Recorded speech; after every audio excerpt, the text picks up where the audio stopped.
হ্যাঁ দেখেন বললেসারের ভিতরে কয়েকটা ছোট ছোট স্পট পড়ে গেছে।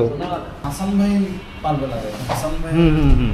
গেলে আপনার কোনো মডিফিকেশন বা অ্যাডজাস্টমেন্ট কিছু লাগবে না। মানে যেহেতু অ্যাডজাস্টমেন্ট লাগে না, মানে মানে কটকট আওয়াজ নাই, মানে ওর উপর তেমন মানে স্পর্শ কম হয়, তার মানে লংজিভিটি বেশি। একবার অ্যাডজাস্টমেন্ট হয়ে গেলে ওর আর অ্যাডজাস্ট করতে হয়। এই রোলার বিয়ারিংটা হচ্ছে নিচের, আর বিয়ারিংগুলো সুন্দর, হাতে ধরতে বেশ মজাই লাগে আর কি রোলার বিয়ারিং। আর এইটার উপরে যেটা বসবে সেটা হচ্ছে এই অংশটা, এর ভিতরে বসে যাবে এমনি, এরপরে পুরো জিনিসটা মুভ করবে আর কি। ওকে, সার্ভিসিংয়ের কাজ শেষ। বললেসারটা চেঞ্জ করে আমরা দিছি হচ্ছে রোলার বিয়ারিং। আর ইনিশিয়ালি মনে হচ্ছে যেন একদম পালকের মতো স্মুথ হয়ে গেছে আমার হ্যান্ডেলবারটা। এত স্মুথ হ্যান্ডেলবার, মাই গড, আমি এর আগে কখনো এত স্মুথ হ্যান্ডেলবার চালাই নাই। মোটো ওয়ান্ডারার চ্যানেলের সাবস্ক্রাইবার হইলে 10% ডিসকাউন্ট, একদম flat.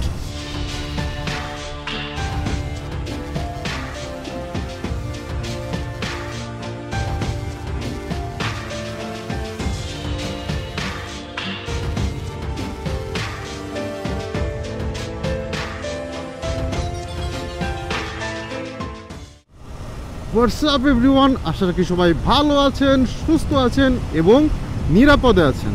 Welcome to my channel Moto Wanderer. এই মুহূর্তে আমরা আছি হচ্ছে মিরপুর লিংক রোডে। আর আজকে এই ভিডিওতে আপনাদেরকে আমি বলবো যে কেন আমি ইয়ামাহার অফিসিয়াল সার্ভিসিং গ্রহণ করি না। মানে যে কয়টা ফ্রি সার্ভিসিং ওই কয়টা হয়তো বা নিয়েছি, কিন্তু ইয়ামাহার থেকে আমি কখনো পেইড সার্ভিসিং গ্রহণ করি নাই বা নেই নাই। এটার কারণটা কি আজকে আপনাদেরকে জানাবো এই ভিডিওতে। আজকে দিনটা হচ্ছে রবিবার, আর আমরা চলে আসছি মিরপুর 60 ফিটে। বাইকটাকে একটু সার্ভিসিং করাতে হবে। সবার আগে এটা বলে রাখি কি করাবো। বাইকটার হচ্ছে বললেসারে খুব সমস্যা করতেছে ভাই, জানি না কি সমস্যা, হতে পারে বললেসারের সমস্যা, হতে পারে টি এর সমস্যা, হইতে পারে আদার কোনো প্রবলেম। এবং আজকে হচ্ছে হাসান ভাইয়ের কাছে নিয়ে যাচ্ছি মোটো হান্ট বিডিতে। আর হাসান ভাই হচ্ছে এটা আর কি দেখবে। হাসান ভাই বলছে যে উনি ওনার সাধ্য মতো চেষ্টা করবেন।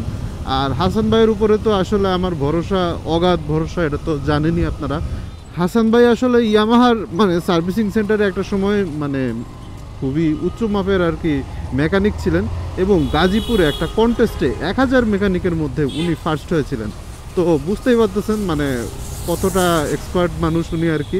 আর ইয়ামাহার বাইক সম্বন্ধে ওনার কীরকম আইডিয়া।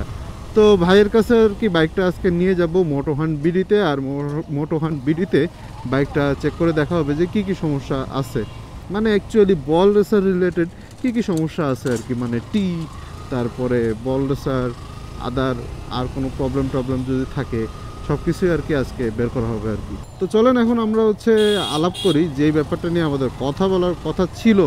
সেটা হচ্ছে যে আমি কেন ইয়ামাহা সার্ভিসিংয়ে যাই না, মানে ইয়ামাহার অফিসিয়াল সার্ভিসিং রেখে কেন আমি আনঅফিসিয়াল সার্ভিসিং নেই। প্রথমত ইয়ামাহার মানে অফিসিয়াল সার্ভিসিং আমি যে কখনো নেই নাই তা না, আমি নিয়েছি। ফ্রি সার্ভিসিংগুলো আমি সবগুলো নিয়েছি, এবং লাস্টেরটা হচ্ছে মাস্টার সার্ভিসিং ছিল, সেটাও নিয়েছি। কিন্তু সত্যি কথা বলতে কি মানে সার্ভিসিং নিয়ে আমি তত একটা খুশি না, কারণ আমি তো বাইরেও সার্ভিসিং করাচ্ছি। বাইরে একটা মাস্টার সার্ভিসিং করাইলে আমার ফর কয়েল চেঞ্জ করে দেয় বাইকের। তারপরে দেখা যায় যে কারণ ফর কয়েল তো 10,000 কিলো পর চেঞ্জ করা লাগে। তো ইয়ামাহা তো দেখা যাচ্ছে যে 12,000-এ আমাকে মাস্টার সার্ভিসিংটা দিচ্ছে, 12,000 কিলোমিটারে। তাহলে আমার ফর কয়েলটা চেঞ্জ করে দেওয়া উচিত ছিল, কিন্তু তারা ফর কয়েলটা চেঞ্জ করে দেয় না। দরকার হয় অয়েলের দামটা আমি দিতাম, কিন্তু সেটাও তো তারা করে দেয় নাই। মানে এটা কোন ধরনের ফ্রি সার্ভিসিং?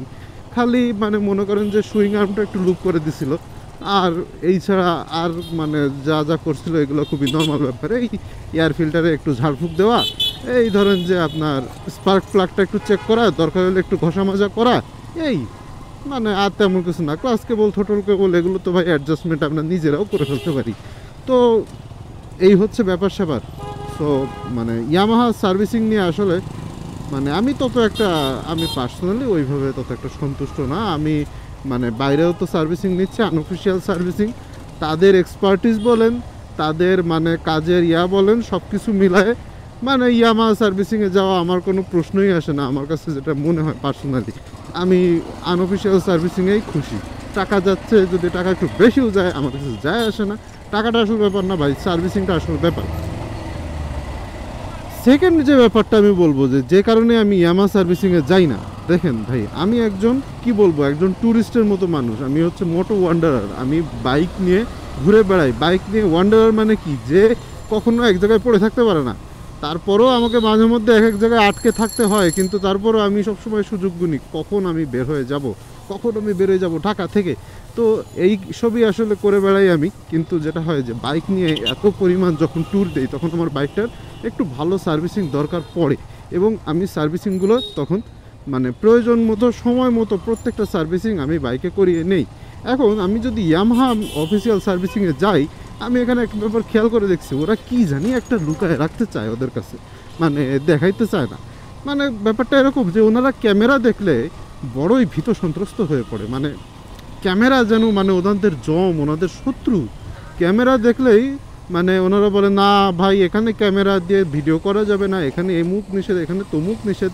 কোথাও কোথাও আবার দেখা যায় যে কোনো কোনো সার্ভিসিং সেন্টারে লেখাও থাকে যে ক্যামেরা দিয়ে ভিডিও ধারণ করা নিষিদ্ধ, ব্লা ব্লা ব্লা। তো এখন দেখেন আমি আসলে সত্যি কথা বলতে আমার মতো সবাই তো আর ট্যুর করে বেড়ায় না, তাই না? আমি তো সবাই তো আমার মতো না, কিন্তু একটা বাইক যদি আপনি ওন করেন, আপনার যদি থাকে, আপনার বাইকে তো সার্ভিসিং লাগবে। এজন্য আমি চাই যে আমার বাইকটাতে কী কী সার্ভিসিং হচ্ছে, কিভাবে কি করছি, এটা আপনাদের দেখাইতে চাই। কিন্তু যদি এমন হয় আপনি আমাকে ভিডিও করতে দিবেন না, মানে কিসের কি অজানা ভয় আপনার মনের মধ্যে লুকায় আছে, তাহলে তো সমস্যা ভাই, আপনার সাথে তো তাহলে আমার কাজ করাটা কঠিন হয়ে যাবে। তো এই হচ্ছে আরও একটা কারণ যেই কারণে আমি এসিআই এর সার্ভিসিং নেই না। ইয়ামাহা বললে আসলে ইয়ামাহার করা হবে, আসলে ডিজোনার করা হবে। আমি ইয়ামাহাকে কোনো ডিজোনার করতে চাই না। আমি এসিআই মোটরসের এই ব্যাপারটা আমার কোনোভাবেই ভালো লাগে না। হইতে পারে আমি ছোট ব্লগার, আমারে কেউ চিনে না, মানে খুব কম মানুষ চিনে, ঠিক আছে, আমার ফ্যান বেজ একটুখানি ছোট্ট একটুখানি, কিন্তু তার মানে এই না যে আমি ভিডিও করতে পারবো না। ওখানে বড় বড় ব্লগাররা ঠিকই যেয়ে কিন্তু ভিডিও করে আসে। যাই হোক, ওইসব কথা বাদ দেই। কথা বলতে বলতে আমরা চলে আসছি হচ্ছে মোটো হান্ট বিডিতে, কিন্তু এখানে লেখা থাকে হচ্ছে মোটো রিফ্রেশ বিডি। তো চলেন আমরা বাইকটা এখন তুলে ফেলি মোটো হান্ট বিডিতে। বাইরে লেখা রিফ্রেশ বিডি, এটার নামটা চেঞ্জ হয়েছে, কিন্তু এখনও ব্যানারটা চেঞ্জ করে পারে নাই। আর বাইকটা নিয়ে তুলে ফেললাম উপরে। এখানটা কি রেখে দেবো? আচ্ছা এখানটা রেখে দিই, এরপর ওরা দেখবে কোথায় রাখা যায়, একটা জায়গা খুঁজে হয়তো বা রেখে দিবে বাইকটা কাজ করার আগ পর্যন্ত। আচ্ছা অ্যাক্সেসরিজ আর টায়ার আর ভাইয়া হচ্ছে অ্যাপোলোর ডিলার আর কি, তো এই জন্যই মোটামুটি ভাইয়ের কাছ থেকে আমি হচ্ছে অ্যাপোলোর টায়ার কিনছিলাম, অ্যাপোলোর টাম্পলার এক্সআর। আর আমরা ইঞ্জিন অয়েল নিলাম হচ্ছে এখন পারটামিনা এন্ডিউরো 10W40, এটা হচ্ছে ফুলি সিনথেটিক একটা ইঞ্জিন অয়েল। আর এটা এর আগেও একটা ব্যবহার করেছি আমরা, এবং দুইটা ট্যুর দিয়ে এসেছি, খুলনায় ট্যুর দিয়ে এলাম, বান্দরবানে ট্যুর দিয়ে এলাম, এবং সব মিলায় মানে পারফরমেন্স একেবারে পারফেক্ট। তো এই জন্যই এই ইঞ্জিন অয়েলটা আরও একবার নিয়ে নিলাম আমরা। আর ভাইয়ের কাছে এখানে কিন্তু পারটামিনা এন্ডিউরোর আরও বেশ কয়েকটা মানে ভ্যারিয়েন্ট আছে আর কি, 20W40, 10W30, synthetic, semi synthetic, বেশ কয়েক রকম অপশন আছে। আরও অন্যান্য ইঞ্জিন অয়েলও আছে ভাইয়ের কাছে। তো মোটামুটি দেখা যাক, সেকেন্ড ইঞ্জিন অয়েলটা আশা রাখি যে আমরা আরও ভালো পারফরমেন্স পাবো। কে হাসান ভাই চলে আসছে, আর হাসান ভাই হচ্ছে এখন বাইকটা খুলতেছেন। ভাই এইমাত্র একটা টেস্ট রাইড দিয়ে আসলেন আর কি। তো বললেসারের এত বাজে অবস্থা কেন, আমরা এখন হচ্ছে খুলে দেখবো যে সব কিছু ঠিকঠাক আছে কিনা, একটা চেক দেওয়া হবে। আর যদি বললেসার চেঞ্জ করে ফেলতে হয়, যা যা চেঞ্জ করা লাগে আমরা চেঞ্জ করে ফেলবো। দেখা যাক যে খুইলা কি পাওয়া যায় আসলে।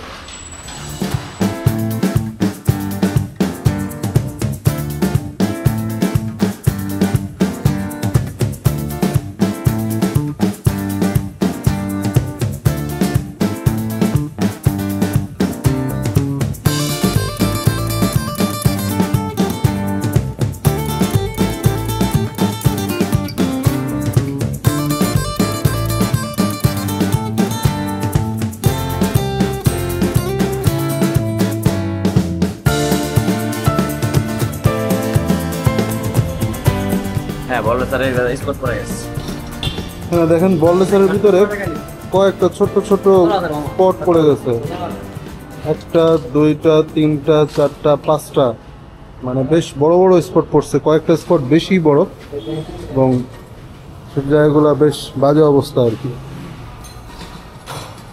ভাই এটা হচ্ছে নিচের দিকে থাকে না উপরের দিকে থাকে? এটা নিচেরটা।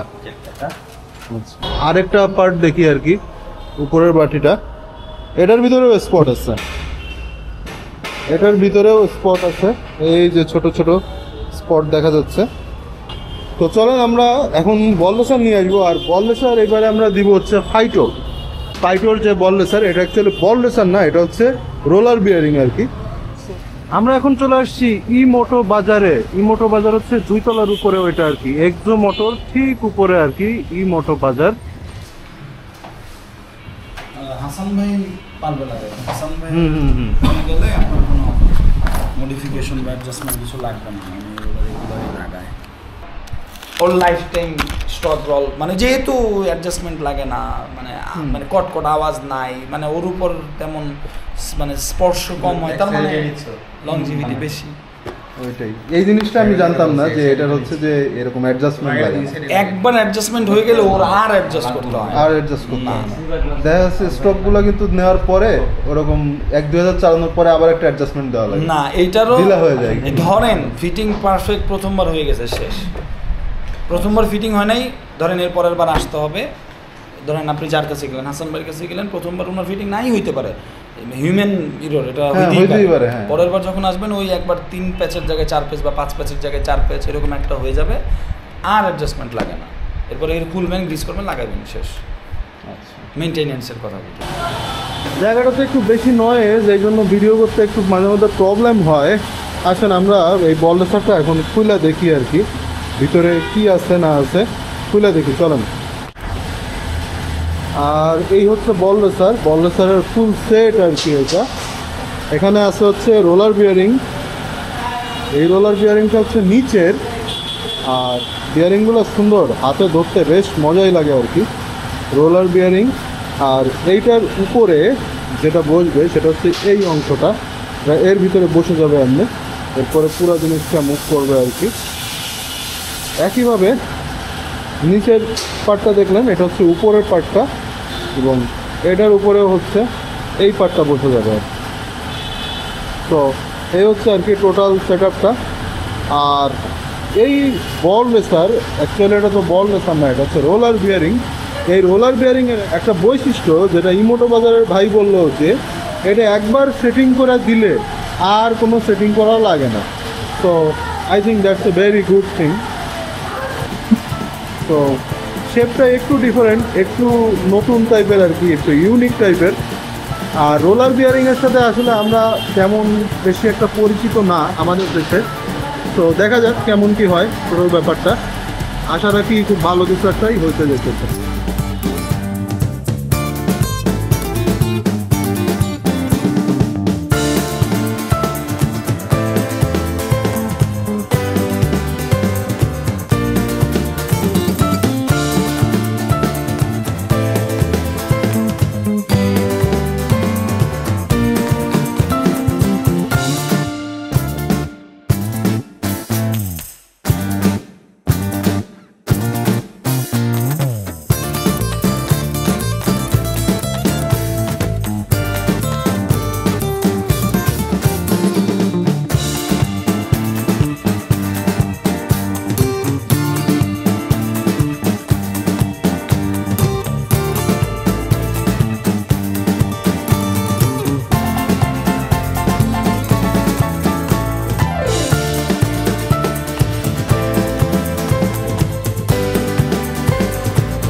ওকে, সার্ভিসিংয়ের কাজ শেষ। বল রেসারটা চেঞ্জ করে আমরা দিছি হচ্ছে রোলার বিয়ারিং। আর ইনিশিয়ালি মনে হচ্ছে যেন একদম পালকের মতো স্মুথ হয়ে গেছে আমার হ্যান্ডেলবারটা, এত স্মুথ হ্যান্ডেলবার, মাই গড, আমি এর আগে কখনো এত স্মুথ হ্যান্ডেলবার চালাই নাই।